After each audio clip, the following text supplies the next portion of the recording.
The following program may contain subject matter and language suitable for mature audiences. Viewer discretion is advised.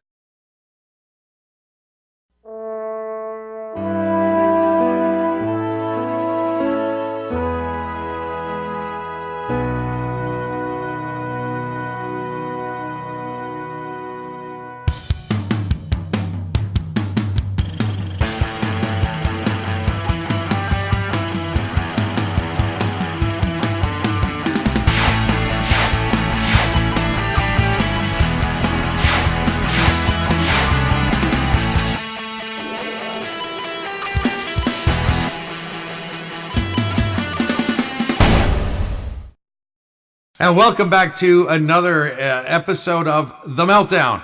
And he's Jeff. And he's Norm. And you know what we did there? We changed shit up. And that's today's show is all about change.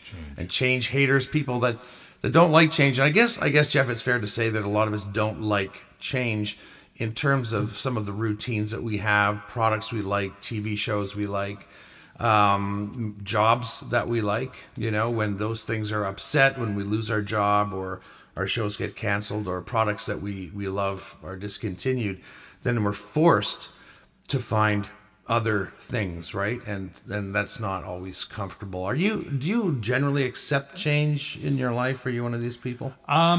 Yes, overall, although I do have to say I'm very content with what I have and what I see. And I tend to have very minor reactions. Like, this sounds completely trivial, but a lot of it is. TCM, Turner Classic Movies, I'm a big fan. I remember they changed their website somewhat. And I was like, oh, no, don't do that. You know, and like 2 days later, I'd forgotten about it. And the format was perfectly fine. So yeah, I'm not a big change hater. A lot of it is trivia. The NHL, I wish they'd go back to the home team wearing white jerseys and the visiting team wearing dark jerseys, because when I grew up in the 70s, that's how it was. But again, It doesn't really matter. A lot of it's trivia. Yeah. How do you feel, just since we're talking about hockey, how do you feel about the shootout replacing overtime periods? I do not like the shootout. At the very least, I think what should happen is that if you lose in overtime, you get no points. You get 2 points, of course, if you win in overtime. Right, and you're not alone. A lot of people do not like the shootout. Yeah. Do you remember who the first two teams were in the shootout? I don't. I'd have to look this up to be sure. I believe it was Ottawa and Toronto. They were the first two teams to be involved in a shootout. Interesting. Yeah. Interesting. Well, hey, that's a great fact, and you learned it here if it's right. If it's not, you learned it somewhere else. We got a great show today. We're going to be talking about some change facts, why change is good, essentially, and then we're going to look at some reasons why people don't like change. So let's kick things off, as we always do, with some Meltdown fun facts. Okay, so here are 7 facts about change and why you can't live without it. Number 1, change is unavoidable. You know that you can't control everything, no matter how hard you try. Embrace this knowledge and you'll be less stressed.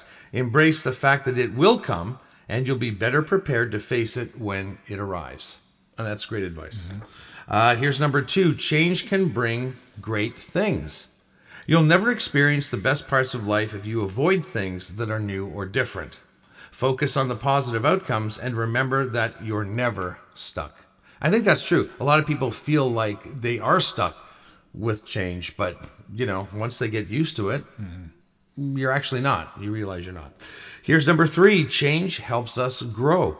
Dealing with challenges stretches us and helps us grow. You do want to grow, don't you? I mean, we all do. We all do, right? Yes. You can't just say stagnate. Nope. Number 4, change feels scary sometimes. Change can be scary because we like control. When crazy things happen, it can make us feel helpless. But remember that even if you can't control what happens around you, you still get to decide what you are going to do about it. Very true. Yeah, there's that safe, secure feeling, and then there's the change. You're like, wait a minute, my security's not there anymore. But often that's actually not the case. Number 5, change prepares you for disappointment. The more you encounter it, the better you are able to deal with it, whether it's positive or negative. Over time, it helps you learn to handle conflict and disappointment when it comes. And here's a pro tip. It's much better to learn this on small things so you're ready for when the big things hit. And that's very true. Sometimes, we go through life and we know that something's coming, whether it's a relative who's sick, or whether it's like my wife went through recently, a job in which she knew layoffs were coming. And when these other little things happen, it does kind of help to prepare you for that big thing. And I think sometimes it's time dependent, right? Depends on how much time you actually have to kind of get your mind wrapped around a big change that's coming. Number 6, change expands your horizons. Change gives you perspective, expands your horizons, makes you more well-rounded, more experienced, and more knowledgeable. You'll be a better person for what you've experienced. And last, number 7, change brings opportunities. If you do the same job the same way with the same approach, in 10 years, you'll still be at the same job, doing the same thing, maybe with the same salary. But what if you decide to learn a new skill, or take on a tough project, or get that certification, or think outside of the box? Who do you think is more likely to get that promotion, you or Mr. Same-Ol? So now let's go to a Meltdown Minute with Lou and see what he has to say about change.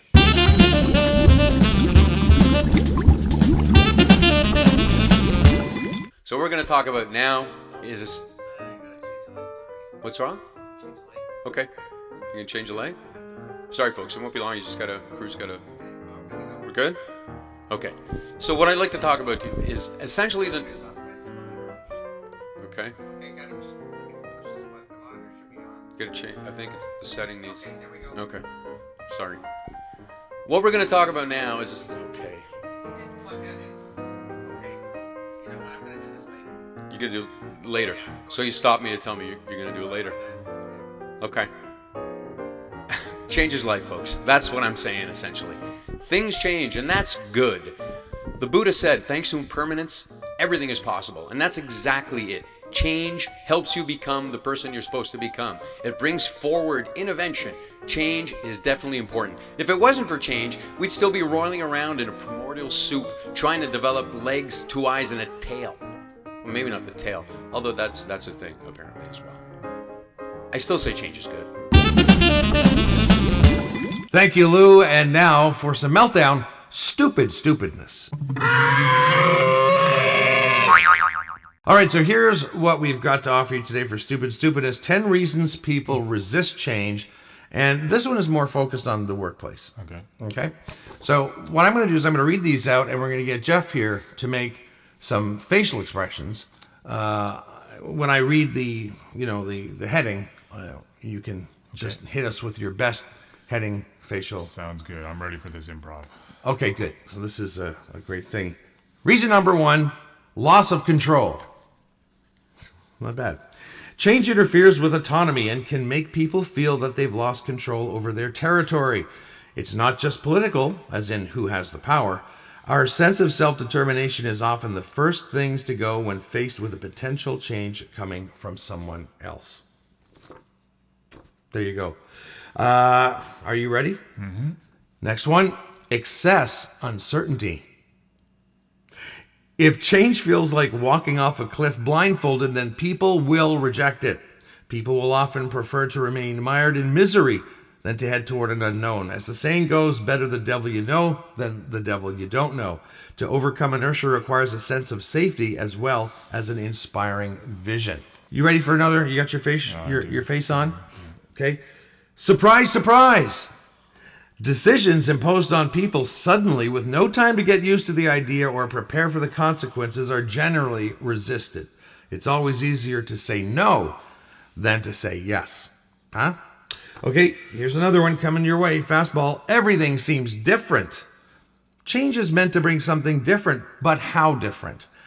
We are creatures of habit. Routines become automatic, but change jolts us into consciousness, sometimes in uncomfortable ways.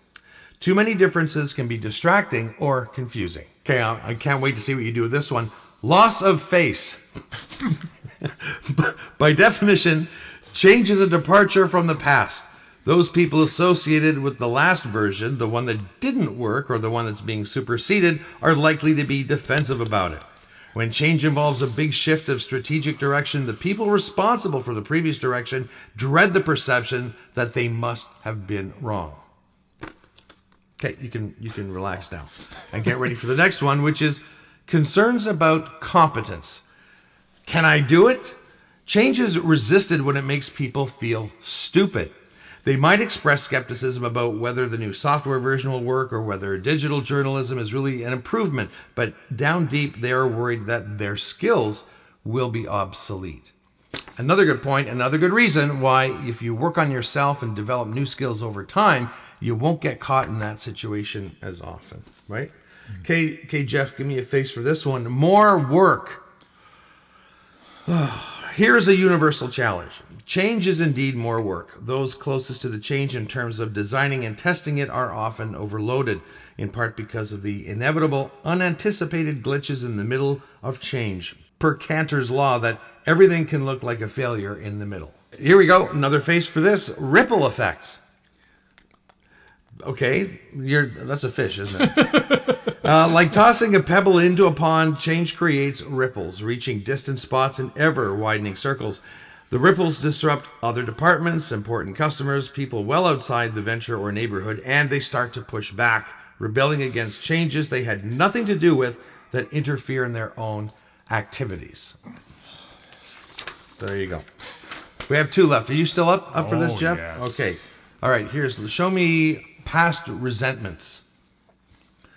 The ghosts of the past are always lying in wait to haunt us. As long as everything is steady state, they remain out of sight. But the minute you need cooperation for something new or different, the ghosts spring into action. Old wounds reopen, historic resentments are remembered, sometimes going back many generations.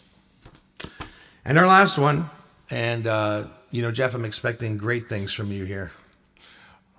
Okay. Pressure's on. Remember, I'm the voice of this narrative. You are the face. Okay. Sometimes the threat is real. Now we get to true pain in politics. Change is resisted because it can hurt. When new technologies displace old ones, jobs can be lost, prices can be cut, investments can be wiped out. And that is all we have to say about that, about change. Now, Jeff, here's a change. I'm going to throw a change at you. I'm going to do something I've never done before. I'm going to apologize to you. Oh.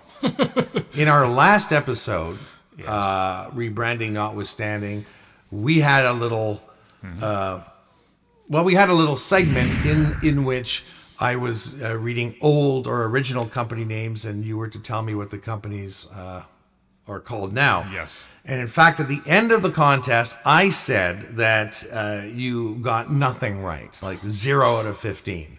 Yeah. When in fact, oh God, I hate having to do this. I know, but you got to do it. Okay, you got one. Yes. You got one. I want credit where credit is due. You got one question right, even though I said you didn't get any. Now, obviously, it didn't move me enough to, re-edit the episode and make that correction then. But, with the crew being so slim, it's tough, to find, good help these days. Better late than never. Exactly. So I do apologize. Just want to say in the last episode, Jeff got one thing right. So good for him. Good thing. Good for you, Jeff. Thank you. All right. I did quite well on that. Next week, we are going to have a bagload of fun because we are going to be taking a look at inventions. Some of the greatest inventions ever made and some of the dumbest inventions ever created. As well, Lou Saracino will be back for another Meltdown Minute and his take on inventions. It's a truly creative episode, and that's next week. Until then, we'll see you later. Have a great week. Bye.